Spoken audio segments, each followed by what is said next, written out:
اعوذ باللہ من الشیطان الرجیم بسم اللہ الرحمن الرحیم الحمد للہ نحمده ونستعینه ونستغفره ونؤمن به ونتوکل علیہ ونعوذ باللہ من شرور انفسنا ومن سیئات اعمالنا من يهده اللہ فلا مضل له ومن يضلله فلا هادي له ونشهد أن لا إله إلا الله وحده لا شريك له ونشهد أن محمدا عبده ورسوله أما بعد فأعوذ بالله من الشيطان الرجيم بسم الله الرحمن الرحيم قال الله تعالى في القرآن المجيد يا أيها الذين آمنوا كتب عليكم الصيام كما كتب على الذين من قبلكم لعلكم تتقون أياما معدودات فمن كان منكم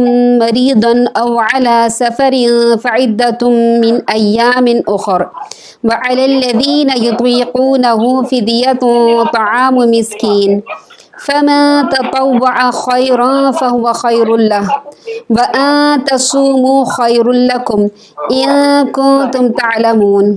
سنا بیٹے ان سے کہو جو اپنے وائس آہستہ کر لیں. شہر رمضان الذي أنزل فيه القرآن هدى للناس وبينات من الهدى والفرقان فمن شهد منكم الشهر فليصمه ومن كان مريضا أو على سفر فعدة من أيام أخر يريد الله بكم اليسر ولا يريد بكم العسر ولتكملوا العدة ولتكبروا الله على ما هداكم ولعلكم تشكرون. صدق اللہ العظیم. ترجمہ: اے ایمان والو، تم پر روزے فرض کر دیے گئے ہیں جیسا کہ تم سے پہلے لوگوں پر فرض کر دیے گئے تھے تاکہ تم میں تقوی پیدا ہو.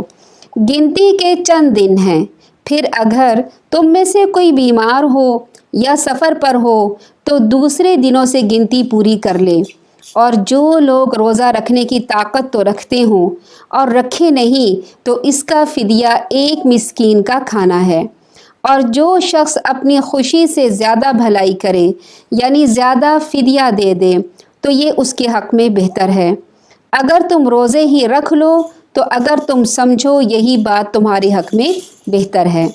رمضان وہ مہینہ ہے جس میں قرآن نازل کیا گیا، جو تمام لوگوں کے لیے ہدایت ہے، اور اس میں ہدایت اور حق اور باطل میں امتیاز کرنے والے واضح دلائل موجود ہیں. لہٰذا تم میں سے جو شخص اس مہینے کو پالے اس پر لازم ہے کہ پورا مہینہ روزہ رکھے. ہاں، اگر کوئی بیمار ہو یا سفر پر ہو تو دوسرے دنوں سے گنتی پوری کر سکتا ہے، کیونکہ اللہ تعالیٰ تمہارے ساتھ نرمی کا برتاؤ چاہتے ہیں، سختی کا نہیں، تاکہ تم مہینے بھر کی گنتی پوری کرو. اور جو اللہ نے تمہیں ہدایت دی ہے اس پر اس کی بڑائی بیان کرو تاکہ تم شکر گزار بندے بنو. سب سے پہلا حصہ آیت کا روزوں کی فرضیت کے بارے میں ہے. سب سے پہلے تو ہمیں اللہ تعالیٰ کا لاکھ لاکھ شکر ادا کرنا چاہیے کہ پھر رمضان کی بہاریں آ رہی ہیں، اور اللہ تعالیٰ ہمیں رمضان مبارک سے مستفید ہونے کی توفیق عطا فرمائے. کتنے ہی لوگ ہیں جو اس رمضان مبارک سے پہلے ہی اس دنیا سے جا چکے ہیں. خاص طور پر ہماری شاہین جو ہماری ہر دفعہ دورہ قرآن میں موجود ہوتی تھیں، ہماری اسٹوڈنٹ تھی، روزانہ کلاس اٹینڈ کرتی تھیں، تراویح میں باقاعدگی سے جاتی تھیں. اللہ تعالیٰ ان کی مغفرت فرمائے اور ان کے بلند درجات عطا فرمائے. اسی طرح سے حبیبہ کی پھوپھی زاد بھائی جو ان کا کل انتقال ہو گیا، بس لبے بام رہ گئے تھے، قریب آتے آتے اللہ تعالیٰ نے انہیں بلا لیا. تو کبھی بھی جو ہے ہم بھی اسی طرح سے جا سکتے ہیں. جتنا بھی ہمیں موقع ملے رمضان مبارک سے فائدہ اٹھانے کی، ان جو قیمتی لمحات ہیں اللہ تعالیٰ ہمیں اسے مستفید فرمائے کہ ہم زیادہ سے زیادہ اس سے فائدہ اٹھا سکیں. آمین ثم آمین. سب سے پہلا حصہ آیت کا روزوں کی فرضیت کے بارے میں ہے، اور یہ روزے صرف ہمارے مذہب میں نہیں، پہلے بھی مذاہب میں موجود تھے۔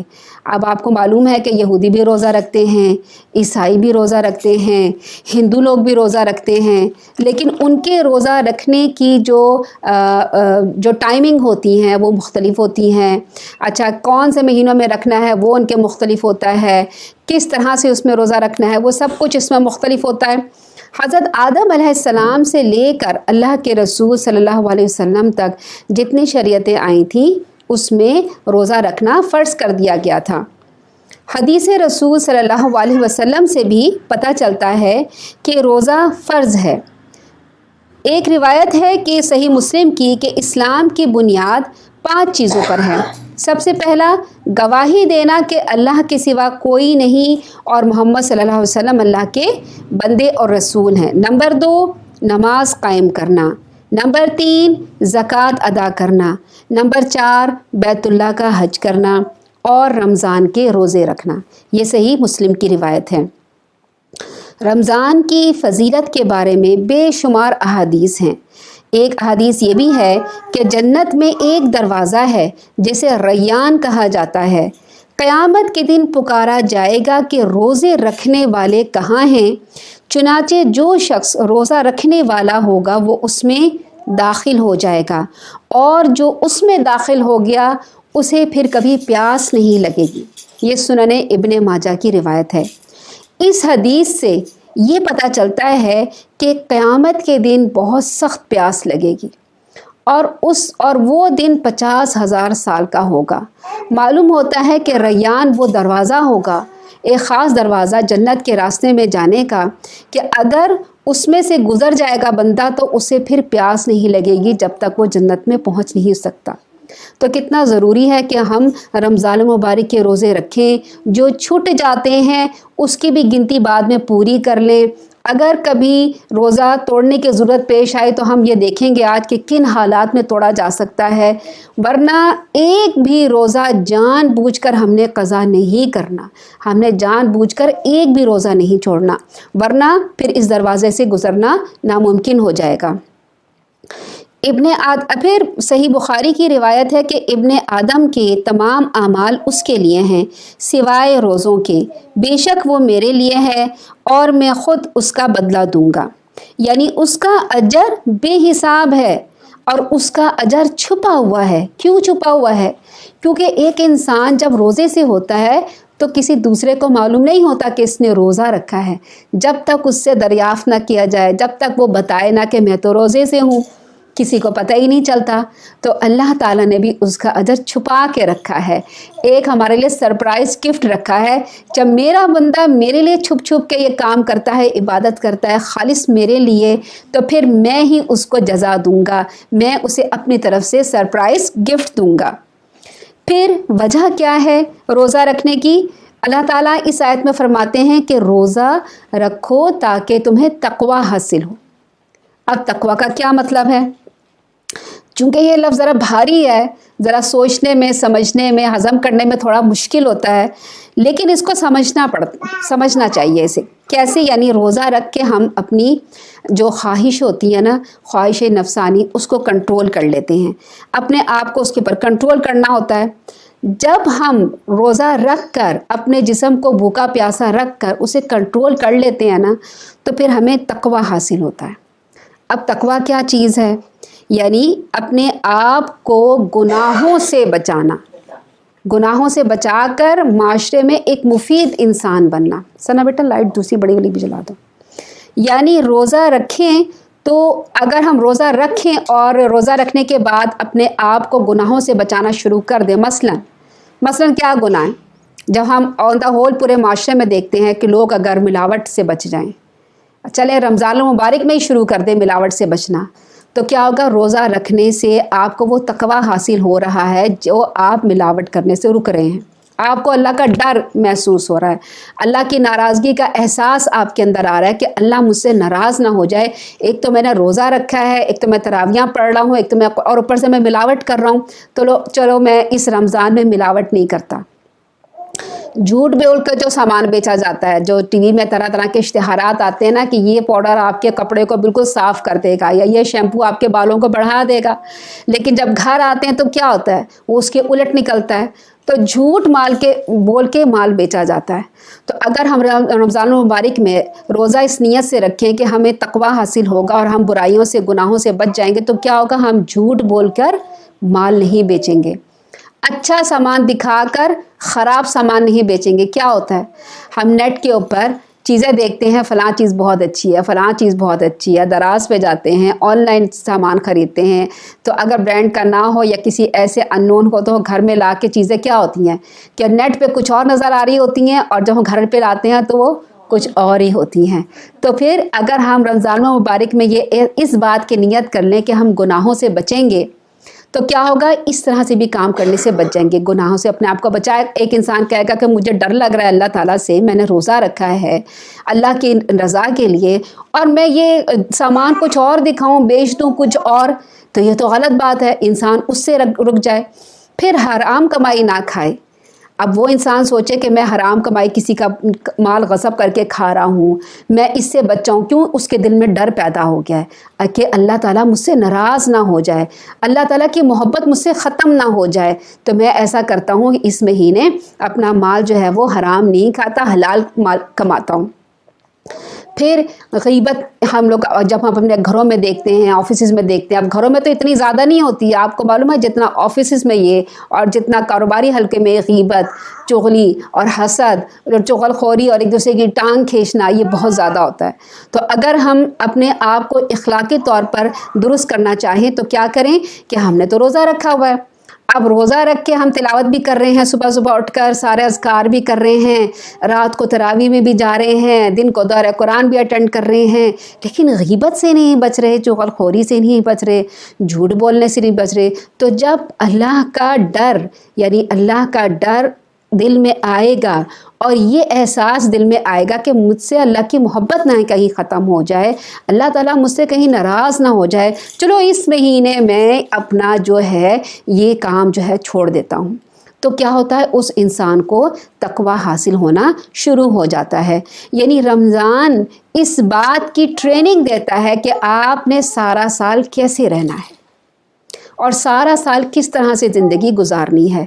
لیکن ہم اپنے آپ کو دیکھیں اور اپنے معاشرے کو دیکھیں، کیا ایسا ہوتا ہے کہ رمضان مبارک میں ہمارے لیے چیزیں سستی ہو جائیں، لوگوں کے دل میں ڈر آ جائے، بلکہ اس کے الٹ ہو جاتا ہے۔ اللہ تعالیٰ کا خوف اور اللہ تعالیٰ کی محبت نہیں ہے دل میں، اللہ تعالیٰ کی معرفت یعنی اللہ تعالیٰ کی پہچان نہیں ہے ہمارے دل میں۔ اگر ہمارے دل میں اللہ کی محبت ہو، اللہ کی پہچان ہو کہ یہ دنیا اور ہمیں اللہ تعالیٰ نے ہی بنایا ہے اور اس بات کا حکم اللہ ہی نے ہی ہمیں دیا ہے، تو کیا ہوگا، ہم ان تمام بیماریوں سے، برائیوں سے بچ جائیں گے۔ لیکن جب دل میں اللہ کا ڈر ہی نہ ہو، اللہ کا خوف ہی نہ ہو اور سب سے بڑھ کر اللہ کی محبت نہ ہو، تو پھر اس چیز سے اپنایا نہیں جا سکتا۔ تو اپنے آپ کو ٹریننگ دینی ہے کہ کسی طریقے سے اللہ تعالیٰ کی محبت ہمارے دل میں آئے اور ہم ان برائیوں سے بچ سکیں، جو مقصد ہے رمضان کا، جو مقصد ہے رمضان کا کہ ہمیں تقویٰ حاصل ہو۔ روزہ تو سبھی رکھتے ہیں، لیکن روزہ جو ہے امام ابن الجوزی نے روزہ دار کے 3 درجات بتائے ہیں۔ نمبر 1، عام روزہ کہ بس بھوکا پیاسا رہا جائے اور فرائض ادا کریں اور سارا دن سوتے رہیں، سحری کے بعد سے جو سونا شروع کیا ہے ظہر پڑھ کے عصر پڑھ کے پھر سو جاتے ہیں، بس افطاری سے 2 گھنٹہ پہلے اٹھے، جلدی جلدی افطاری کی اور پھر اس کے بعد خود ہیں اور ٹی وی ہیں اور موبائل ہیں اور وہ سب کچھ ہے۔ تو یہ عام روزہ ہوتا ہے، یہ نارمل روزہ ہوتا ہے۔ نمبر 2، خاص روزہ۔ خاص روزہ اپنی نظر، اپنے کان، اپنے ہاتھ پاؤں، ذہن، دل، دماغ، سوچوں سب کو گناہ سے بچانا، یہ خاص روزہ ہوتا ہے۔ پھر ہے نمبر 3، خاص الخاص روزہ، دل میں برے خیالات سے نکال کر اللہ کی محبت کو ڈال دینا، یہ ہے خاص الخاص روزہ۔ تو اب اپنے آپ کو دیکھ لیں کہ ہم کون سا روزہ رکھتے ہیں، ہمارا روزے کا درجہ کون سا ہوتا ہے، پہلے درجہ ہوتا ہے، دوسرا درجہ ہوتا ہے یا تیسرا؟ جب تیسرا درجہ حاصل ہوگا تو ہم اپنے آپ کو برائیوں سے، گناہوں سے بچا سکیں گے انشاءاللہ۔ تو گنتی کے اللہ تعالیٰ فرماتے ہیں چند دن ہے، ایام معدودات، گنتی کے چند دن ہیں، 29 دن ہیں یا 30 دن۔ پھر اللہ تعالیٰ بڑے ہی پیار سے فرماتے ہیں کہ بس میرے پیارے بندو صرف تھوڑے سے دن ہیں، 29 یا 30 دن ہے، باقی تو سارا سال تم نے اپنی مرضی سے کھانا پینا ہے۔ پھر روایت رسول صلی اللہ علیہ وسلم ہے کہ چاند دیکھ کر روزہ رکھو اور چاند دیکھ کر عید کرو۔ کیا مطلب ہے؟ اسی لیے تو ہم کہتے ہیں رویت حلال کمیٹی۔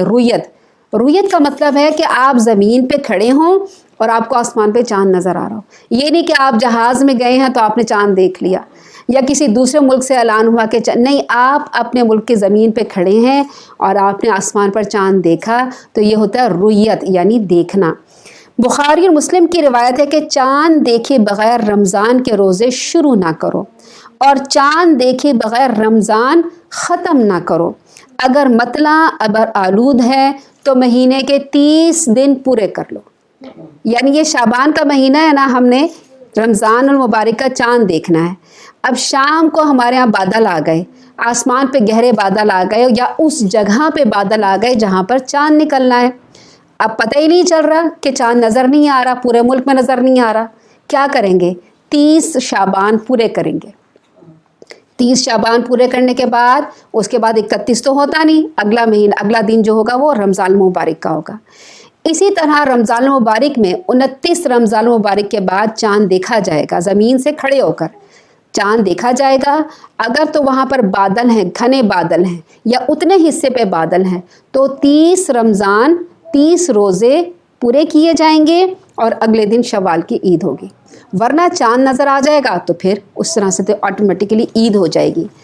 اب ہوتا یہ ہے کہ جس ملک میں ہم موجود ہوتے ہیں اس ملک کے حساب سے روزہ رکھنا ہوتا ہے۔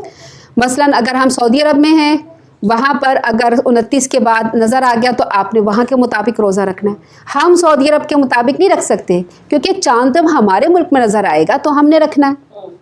اسی طرح سے جب امریکہ میں نظر آئے گا تو وہاں رکھیں گے، اسی طرح سے کینیڈا میں نظر آئے گا، جہاں جہاں جس ملک میں آپ کو وہاں کھڑے ہو کر رویت ہو جائے گی، آپ اس زمین پر کھڑے ہوں گے، آپ کو چاند نظر آئے گا، آپ وہاں پر اس کے حساب سے روزہ رکھیں گے۔ اللہ تعالیٰ نے اتنا آسان کیلنڈر بنا دیا ہے اور لوگوں نے اس کو اتنا مشکل بنا دیا ہے کہ ان کو سمجھ میں نہیں آ رہی۔ اللہ تعالیٰ نے ایک ہمارے لیے کائناتی کیلنڈر بنایا ہے، چاند کس لیے ہے؟ ہمارے لیے کہ ہم اسلامی طور سے کہ ہم اس سے جو ہے اسلامی مہینے اسے اپنے سیٹ کریں۔ کب پہلی ہوتی ہے وہ سب کو پتہ چل جاتا ہے، اتنا باریک چاند ہوتا ہے ہلال کی طرح، سب کو پتہ، ایک گاؤں کا دیہاتی کو بھی پتہ ہے آج پہلی کا دن ہے۔ 7 دن گزرتے ہیں تو چاند موٹا ہو کے آدھا ہو جاتا ہے۔ ایک جاہل آدمی کو بھی پتہ چل جاتا ہے آج جی 7 تاریخ ہے۔ جب چاند گول ہوتا ہے تو 14 دن کا پورا ہو جاتا ہے بالکل، تو کوئی بچہ بھی کہہ سکتا ہے آج تو چاند پورا تھا، 14ویں کا چاند ہے۔ اس میں تو کسی سائنس کا دخل ہی نہیں ہے۔ پھر جب چاند آدھا ہونا شروع ہوتا ہے، 21 کا چاند ہوتا ہے، وہ آدھا ہو جاتا ہے، وہ الٹا آدھا ہوتا ہے، پہلے اس طرح سے ہوتا ہے گول، اور جب ختم ہونے لگتا ہے تو ایسے کرو اس کا بن جاتا ہے۔ تو 21 کو ہوتا ہے تو پھر کیا پتہ چل جاتا ہے آج تو فلاں تاریخ ہے، اور جب چاند غائب ہو جاتا ہے پھر تو وہ سب کو پتہ ہے بھائی آج 28 دن ہو گئے، 1 دن بعد نکلے گا یا 2 دن بعد نکلے گا چاند۔ اتنا آسان اللہ تعالیٰ نے بنا دیا ہے اور اس کو ہمارے اتنا مشکل بنا دیا گیا ہے۔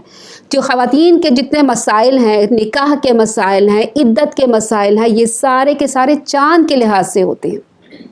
ایک عورت کی عدت کب ختم ہوگی، کب پوری ہوگی، کب پیریڈ جائیں گے، چاند کے حساب سے اس کی یہ ہے مقدار۔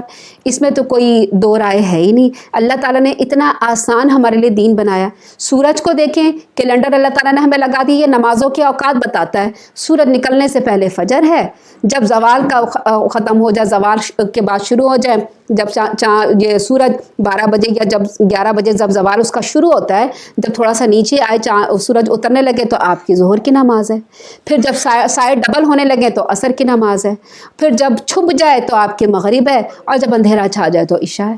اللہ تعالیٰ نے اتنا آسان یہ سب کچھ بنا دیا، اور ہم لوگوں نے اسے کتنا مشکل بنا دیا ہے۔ اور سوشل میڈیا پہ جا کے تو لوگ بہت ہی کنفیوز ہو گئے، فلاں مولانا صاحب ایسے کہتے ہیں، فلاں مولانا صاحب ایسے کہتے ہیں، ہم کیا کریں؟ تو آپ قرآن کی تعلیم حاصل کریں، آپ کے لیے سارے بہام، سارے جو شک ہیں وہ ختم ہو جائیں گے، کیونکہ اللہ تعالیٰ نے فرمایا الف لام میم ذالک الکتاب لا ریب فیہ، اس میں کوئی شک نہیں ہے۔ آپ آئیں تو صحیح اس کی طرف، اس کا ترجمہ اور اس کا سب کچھ پڑھیں تو سارے شکوک ختم ہو جائیں گے۔ پھر اسی طرح سے اگر سعودی عرب میں کسی نے 30 روزے کر لیے ہیں اور ہمارے ملک میں آیا ہے اور ہمارے یہاں 30واں روزہ ہوگا، اور یہاں پر اس کی سحری ہو اور پھر اگلے دن 30واں روزہ، اب وہاں تو وہ 30 روزے مکمل کر کے آ گیا نا، اب ہمارے ملک میں آیا تو یہاں روزہ ہے ابھی، اب ہمارے یہاں پہ جب روزہ ہے تو پھر کیا کرے گا؟ اس کی مرضی ہے روزہ رکھے یا نہ رکھے، کیونکہ وہ 30 روزے مکمل کر کے آ گیا ہے۔ اب اگر وہ یہاں رکھے گا تو وہ نفلی روزہ ہوگا، لیکن عید نہیں کر سکتا، وہ عید ہمارے ساتھ کرے گا، ٹھیک ہے؟ اسی طرح اگر ہمارے یہاں سے کوئی انسان 29 تاریخ کو وہاں جاتا ہے سعودی عرب، اور وہاں عید، یا 28 تاریخ کو وہاں جاتا ہے تو وہاں پہ عید ہوتی ہے، اب اس کے 28 روزے ہو گئے، اب اس کی ہمارے ملک میں 29 ہوئے تھے، لیکن جب یہ وہاں چلا گیا سعودی عرب تو اس کے 28 روزے ہو گئے، تو یہ ان کے ساتھ عید منائے گا، اس دن روزہ نہیں رکھے گا، جب عید ختم ہو جائے گی تو پھر یہ قضا روزہ اپنا پورا مکمل کر لے گا، ٹھیک ہے؟ اس طرح سے پھر روزے کی رخصت، یعنی یطیقونہ کا مطلب روزے کی طاقت، اس کا کیا مطلب ہے؟ یعنی جو لوگ روزہ رکھنے کی طاقت نہ رکھتے ہوں، ایک لا علاج مرض میں مبتلا ہوں، جیسے شوگر کا ایک ایسا مرض ہے نا جو لا علاج مرض ہے، اس میں یہ ہوتا ہے جن کو بہت زیادہ شوگر ہوتی ہے، کھانا نہ ملے، پانی نہ ملے تو کیا ہوتا ہے، ان کی حالت مرنے جیسی ہو جاتی ہے۔ وہ ایسا لا علاج مرض ہے نا کہ وہ ساری زندگی اس سے نکل نہیں سکتے، وہ زندگی میں کبھی بھی روزہ رکھ نہیں سکتے، تو وہ ایسا کریں کہ وہ اس کا فدیہ دے دیں۔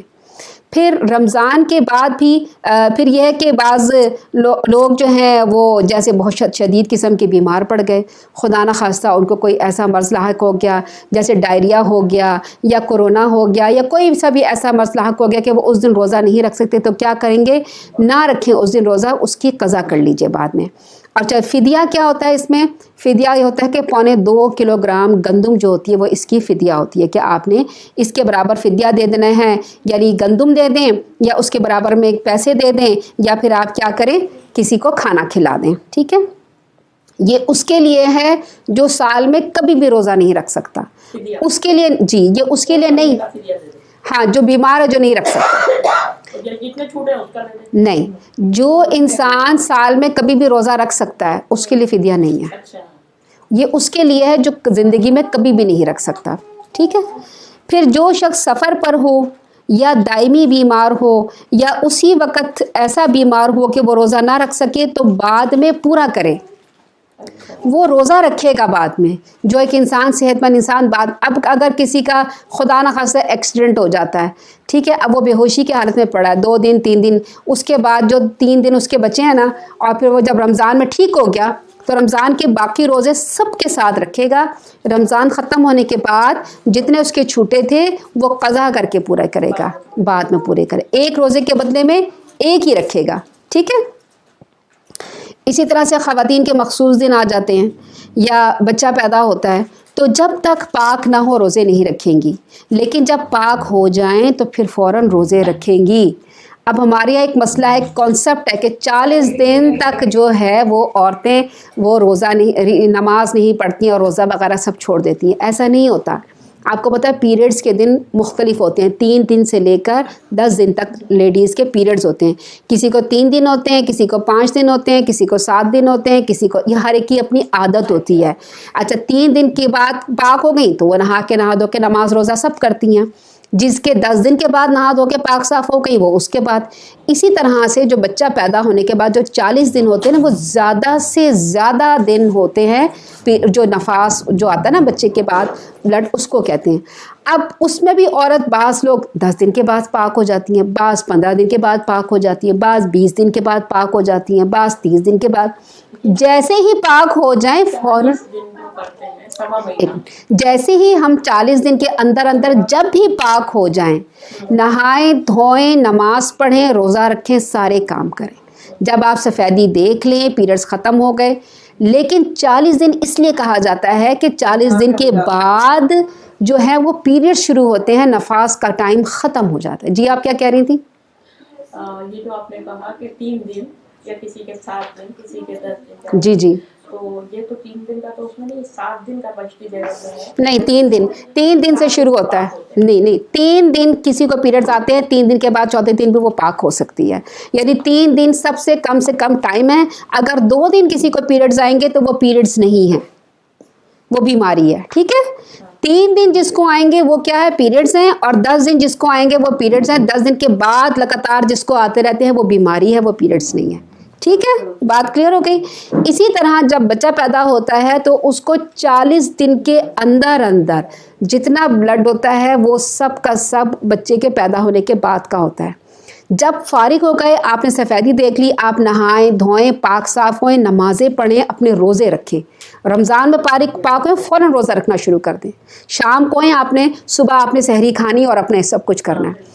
اس کے علاوہ جب ایسے انسان کے اگر ناپاکی کی حالت میں ہے اور پاک ہونا ہے اس نے آج، اور سحری میں اس کے ہے ٹائم، اس نے صبح دیکھ لیا کہ میں پاک ہو گئی ہوں، اب یا تو نہا لے یا سحری کر لے، اتنا ٹائم کم تھا اس کے پاس، تو کیا کرے گی وہ؟ سب سے پہلے وضو کریں گی۔ وضو کرنے کے بعد آپ اپنا کلی کریں گی، کیونکہ وضو میں آپ نے کلی کرنی ہوتی ہے اندر تک۔ آپ کو پتہ ہے جب غسل میں پاک ہوتے ہیں تو کلی کرنی ہوتی ہے اندر تک، حلق میں پانی پہنچانا ہوتا ہے، اور ناک سے آپ نے ناک کے پانسے تک پانی پہنچانا ہوتا ہے جب پاک ہونا ہوتا ہے، اس کے بغیر پاک نہیں ہوتا۔ تو آپ پہلے وضو کر لیں گی۔ وضو کرنے میں آپ نے پانی اچھی طرح سے اندر پہنچا لیا، پہنچانے کے بعد آپ نے وضو کیا، اس کے بعد آپ نے ناشتہ سحری کر لی، کھا لی۔ کھانے کے بعد آپ جائیں نہائیں دھوئیں، پاک صاف ہو جائیں، بے شک اذان ہو جائے، بے شک سحری کا ٹائم ختم ہو جائے، اب آپ جا کے نہا دھو لیں، غسل کر لیں، ٹھیک ہے، اس طرح سے کر لیں۔ پھر اس کے علاوہ کیا ہے کہ بعض وہ جو یطیقون کا مطلب ہے جو طاقت نہ رکھیں، بعض خواتین جو ہیں وہ پریگننٹ ہوتی ہیں، وہ روزہ رکھنے کی طاقت نہیں رکھتی، یا جو دودھ پلاتی ہیں ان کے لیے مسئلہ ہوتا ہے۔ پھر جو پریگننٹ خواتین ہوتی ہیں نا، دیکھیں اب گرمیوں کا جو موسم ہے اس میں عورتوں کے لیے روزہ رکھنا بہت مشکل ہو جاتا ہے، گرمیوں کا ٹائمنگ بہت لمبا ہوتا ہے، اس میں وہ روزہ نہیں رکھ سکتی، تو کیا ہوتا ہے بعض رکھ بھی سکتی ہیں، جو نہیں رکھ سکتی وہ کیا کریں، بعد میں رکھ لیں۔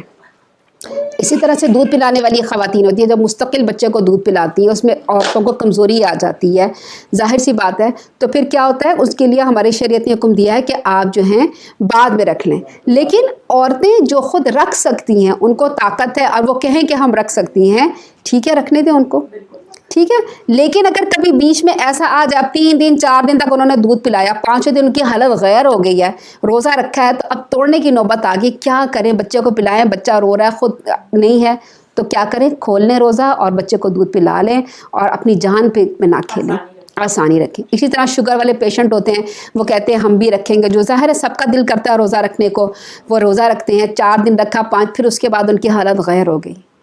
اب انہوں نے کیا کرنا، یا تو روزہ نہ رکھیں، اس کی قضا رکھ لیں بعد میں، یا پھر اگر خدا نہ خواستہ توڑنے کی نوبت آ گئی ہے تو کیا کریں، توڑ لیں، اتنی جان کو بچائیں، اور اگلے دن رمضان کے بعد جو ہے وہ اس کو قضا کر لیں۔ پھر سردیوں میں جب روزے آتے ہیں تو سردیوں میں کیا ہوتا ہے، آسانی ہوتی ہے، ٹائم تھوڑا ہوتا ہے، اس میں پریگننٹ خواتین ہیں یا دودھ پلانے والے بچے آسانی کے ساتھ روزہ رکھ سکتی ہیں۔ ہاں جو گرمیوں میں جون جولائی میں اگست میں روزے ہوتے ہیں بہت لمبے لمبے، اس میں رکھنا بہت زیادہ مشکل ہوتا ہے۔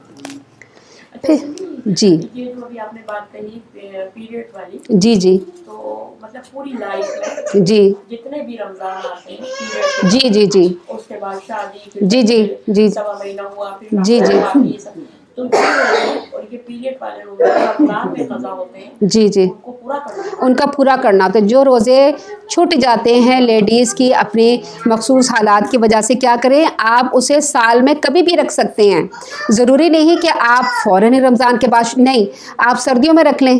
اچھا آپ الگ الگ بھی رکھ سکتے ہیں، ایک رکھا پھر چھٹی لے لی، پھر 2 رکھے پھر چھٹی لے لی، ٹھیک ہے، اکٹھے رکھنا چاہیں وہ بھی آپ کی مرضی ہے، الگ الگ کر کے رکھنا چاہیں، لیکن نہیں، نماز کا نہیں، نماز کی رخصت ہوتی ہے لیڈیز کی جب ان کے پیریڈز ہوتے ہیں، نماز کی قضا نہیں ہوتی، لیکن روزوں کی قضا ہوتی ہے، ٹھیک ہے، کہ روزے سال میں ایک دفعہ آتے ہیں اور نماز آپ نے روز پڑھنی ہوتی ہے، ٹھیک ہے. اگر اس طرح سے کریں گے تو ہمارے لیے کتنے مشکلات ہو جائیں گے. اللہ تعالیٰ کیا فرماتا ہے, میں تمہارے لیے آسانیاں کرتا ہوں, میں تمہارے لیے مشکل نہیں کھڑی کرتا. ٹھیک ہے جی, نہیں قضا نماز کے لیے اللہ تعالیٰ نے اس میں رخصت عطا فرمائی. جی پھر آگے ہیں, دارقطنی نے روایت کیا ہے کہ حضرت عائشہ رضی اللہ تعالیٰ عنہ فرماتی ہیں کہ روزے کے بارے میں پہلے یہ آیات نازل ہوئی تھی کہ قضا روزے یعنی رمضان کے علاوہ دوسرے دنوں میں مسلسل رکھنے چاہیے, لیکن بعد میں مسلسل روزے رکھنے کا حکم ختم ہو گیا تھا. پہلے تھا کہ اگر آپ کے قضا چھوٹے ہیں تو آپ مستقل رکھیں, لیکن اس کے بعد یہ حکم ختم کر دیا گیا تھا.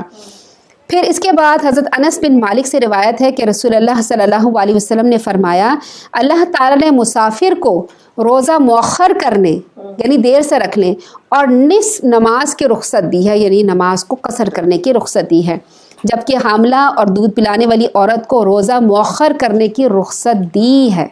اسے احمد نے, ابو داؤد نے, نسائی نے روایت کیا ہے. علماء کرام کہتے ہیں کہ ایسے تمام امور جن میں روزے کی رخصت ہے یعنی چھوڑ سکتے ہیں, مثلا بیماری ہے, سفر ہے, بڑھاپا ہے, جہاد ہے, عورت کے معاملے میں حمل ہے, دودھ پلانے والی وغیرہ, تو کوئی بھی شوق سے روزہ رکھ لے لیکن بعد میں روزہ نبھا نہ سکے تو اسے توڑ دینا چاہیے. اس صورت میں صرف قضا ہوگی. یاد رکھیں اگر پھر بھی روزہ رکھنا چاہیں, جان پہ بن جائے اور آدمی مر جائے روزے میں تو وہ خودکشی کے مترادف ہوگا. پھر روزہ کا قضا اور کفارہ. قضا کا کیا مطلب ہے, یعنی صرف ایک دن کا روزہ رکھنا ہے. ایک دن اگر آپ کا قضا ہوا ہے, چھٹ گیا ہے, آپ بیمار تھے یا شوگر تھے یا کوئی بھی مسئلہ ہے, آپ نے جو عذر جو اللہ تعالیٰ نے حدیثوں میں پیش ہے کہ اس عذر پہ آپ روزہ چھوڑ سکتے ہیں, جیسے دودھ پلانے والی عورت ہے یا پیریڈز کا معاملہ ہے, خواتین کے ساتھ ہی زیادہ تر معاملات ہوتے ہیں, اگر وہ چھوڑ سکتی ہیں, یا کوئی سفر پہ جا رہا ہے آپ نے اسے چھوڑ دیا روزہ, آپ نے اس کے بدلے میں رمضان مبارک کے بعد ایک روزے کے بدلے میں ایک روزہ رکھنا ہوگا. ایک روزے کے بدلے میں صرف ایک روزہ رکھنا ہوگا. پھر اگر کوئی شخص بیمار ہو گیا اور وہ روزے نہ رکھ سکا اور رمضان مبارک گزر رہا تھا, وہ ہاسپٹل میں پڑا ہوا تھا اور وہ فوت ہو جاتا ہے, پھر کیا ہوگا؟ جیسے وارثوں کو جائیداد کا حصہ ملتا ہے ایسے وارثوں کو اپنے باپ کی یا والد کے روزے رکھنے ہوتے ہیں. اولاد کو ورثے میں روزے بھی ملتے ہیں. یعنی اگر آپ خدا نہ خواستہ کسی کے والد جو ہیں یا والدہ جو ہیں ہاسپٹل میں پڑی ہیں, کومے میں پڑی ہیں, یا ان کو ایسے حالات آ گئے ہیں کہ وہ ہاسپٹل میں ہیں, رمضان مبارک کا مہینہ گزر گیا سارا یا چند دن گزر گئے, جتنے روزے, اور وہ فوت ہو گئے اور وہ روزے نہیں رکھ سکتے, یا فوت نہیں بھی ہوئے تو کیا, پھر تو آپ نے ان کا فدیہ دینا ہے. لیکن جب اگر وہ فوت ہو گئے ہیں تو پھر آپ نے کیا کرنا ہے, اگر آپ میں طاقت ہے تو آپ ان کے لیے روزہ رکھیں. ٹھیک ہے, فدیہ دے دیں. ٹھیک ہے. حضرت عائشہ فرماتی ہیں کہ رسول اللہ صلی اللہ علیہ وسلم نے فرمایا, جو شخص مر جائے اس پر فرض روزے باقی ہوں تو اس کا وارث اس کی طرف سے قضا روزے رکھے گا. وارث قضا روزے رکھے گا. نفلی روزے کی قضا نہیں ہے. یعنی حضرت ام ہانی فرماتی ہیں, یوم فتح کے مکہ کے دن حضرت فاطمہ رضی اللہ تعالیٰ عنہ اور حضور صلی اللہ علیہ وسلم کے بائیں جانب بیٹھی اور میں آپ کے دائیں طرف تھی. اتنے میں ایک لونڈی برتن لے آئی جس میں پینے کی کوئی چیز تھی. لونڈی کے وہ برتن رسول اللہ صلی اللہ علیہ وسلم کو دیے. آپ نے اس برتن سے پیا, پھر وہ برتن مجھے دیا, میں نے بھی اس میں سے پیا اور کہا, یا رسول اللہ صلی اللہ علیہ وسلم, میرا تو روزہ تھا, میں نے آپ کا جھوٹا پینے کے لیے روزہ توڑ دیا. آپ صلی اللہ علیہ وسلم نے پوچھا, کیا تم نے قضا روزہ رکھا تھا؟ میں نے عرض کیا, نہیں. آپ صلی اللہ علیہ وسلم نے فرمایا, اگر نفلی روزہ تھا تو کوئی حرج نہیں, یعنی ابھی تمہیں اس کی دوبارہ قضا رکھنے کی ضرورت نہیں ہے. اسے ابو داؤد نے روایت کیا ہے. اگر کسی نے غلطی سے سحری کے بعد کھانا کھاتے رہے, سحری کرتے رہے, یا روزہ وقت سے پہلے افطار کر لیا تو کیا ہوگا؟ حضرت اسماء بنت ابی بکر رضی اللہ تعالیٰ عنہ فرماتی ہیں کہ رسول اللہ صلی اللہ علیہ وسلم کے زمانے میں ایک روز ہم نے بادل کی وجہ سے روزہ جلدی افطار کر لیا اور بعد میں سورج نکل آیا. میں نے حشام یعنی جو بتا رہے تھے ان سے پوچھا, کیا لوگوں کو اس کی وجہ سے قضا کرنے کا حکم دیا گیا تھا؟ حشام نے جواب دیا قضا کے بغیر کوئی چارہ نہیں تھا، یعنی سحری کے ٹائم اذان سنتے سنتے آپ کھاتے رہے پیتے رہے، یا اذان آپ تک نہیں پہنچی، یا ٹائم آپ کو نہیں پتہ چلا، آپ 2 منٹ 5 منٹ اس کے بعد کھاتے رہے، تو اب آپ کو وہ روزہ رکھنا ہوگا، وہ آپ کا روزہ قضا ہو گیا۔ اسی طرح سے افطاری کرنے لگے تو بادل آ گئے، ایسے اندھیری چھا جاتی ہے نا، جب دن کے ٹائم بھی اندھیرا سا آ جاتا ہے، تو شام کے ٹائم ایسا اندھیری چھائی کہ آپ کو نہ آواز آئی اذان کی، لائٹ چلی گئی، چلے جی موبائل بھی نہیں ہے، کبھی اس کی بیٹری ختم ہو گئی، ساری جو دنیا کے وسائل تھے ختم ہو گئے، آپ نے اندازے سے روزہ کھول لیا، بعد میں پتہ چلا کہ نہیں ہم نے تو 5 منٹ پہلے روزہ کھول لیا، وہ بھی خراب ہو گیا۔ تو وہ روزہ خراب ہو گیا، اب آپ کو اس کی قضا رکھنی ہوگی، ٹھیک ہے۔ اور یہ پیریڈ جو ہوتے ہیں تو وہ کب دن میں کسی ٹائم بھی ہو جائیں تو اس کے لیے کیا ہے؟ ہاں جی، پیریڈز یہ ہے کہ اگر کسی لیڈیز کو پیریڈز آ جائے، روزہ رکھا ہوا ہے، روزہ کھولنے سے 1 منٹ پہلے بھی آ جائے تو آپ کا روزہ نہیں ہوگا، نہیں ہوگا۔ لوگوں کے اندر تو روایت ہے نا کہ 12 بجے کے بعد آئے تو ہو، یہ کوئی نہیں ہے، نہیں، 12 بجے کے بعد آپ کا روزہ کس طرح سے تصور ہو سکتا ہے کہ جب اللہ تعالیٰ کی طرف سے آپ کا روزہ ٹوٹ چکا ہے۔ ایک حد مقرر کی ہے کہ بھئی پیریڈز آ جائیں گے تو روزہ ختم۔ افطاری سے 1 سیکنڈ پہلے، ہاں کھا پی سکتے، 1 سیکنڈ پہلے آپ کا اذان ہونے سے پہلے آپ کا اگر پیریڈز آ گئے، آپ نے بلڈ دیکھ لیا، آپ کا روزہ ختم، آپ نے اس کی قضا رکھنی ہوگی۔ اور یہ جو تصور ہے کہ 12 بجے سے پہلے اور 12 بجے، اس کا کوئی تصور نہیں، یہ ہمارے ہاں زبان زد عام بات ہے، ہمارے معاشرے میں پھیلی ہوئی، اس کا شریعت سے کوئی تعلق نہیں ہے۔ اور آپ کیا کہہ رہی تھی؟ کھا بھی سکتے ہیں، آرام سے آپ اپنا کھانا پینا کھا سکتے ہیں، مگر اپنے باپ کے سامنے، اپنے بھائیوں کے سامنے خوب خوشبو بنا کے مت کھائیں کہ پورا گھر مہک رہا ہے، پھر باقی لوگوں کو روزہ لگ رہا ہے، ہاں اچار کے ساتھ کھائے جا رہی ہیں، خوشبوئیں آ رہی ہیں۔ خاموشی کے ساتھ آپ پورا کھانا کھا سکتی ہیں، کیونکہ احتراماً آپ کسی کے سامنے نہ کھائیں، لیکن آپ اپنا کھانا کھا سکتی ہیں کیونکہ جب آپ کا روزہ ہے ہی نہیں تو پھر آپ نے روزے کی طرح نہیں رہنا۔ ایک کانسیپٹ ہے نا کہ آپ روزے کی طرح رہیں، نہیں، ٹھیک ہے، اس طرح کا کانسیپٹ نہیں ہے، آپ اسے آرام سے چھوڑ سکتی ہیں۔ یعنی سحری کے، اچھا اس کے بعد کیا ہے کہ روزے کا کفارہ کیا ہوتا ہے کہ کفارہ قضا سے علیحدہ چیز ہے، یعنی ایک تو قضا ہے نا کہ آپ کا روزہ ٹوٹ گیا اور آپ نے 1 روزہ رکھنا ہے، وہ 1 روزہ رکھنا کیا کہلاتا ہے؟ قضا کہلاتا ہے، کیا کہلاتا ہے؟ قضا کہلاتا ہے۔ اور کفارہ ایک علیحدہ چیز ہے۔ کفارہ کیا ہے؟ اگر کسی سے، جو ہم ابھی پڑھیں گے، ابھی ہم اس کے بارے میں جانیں گے کہ کن حالات میں ہمیں کفارہ دینا ہوتا ہے۔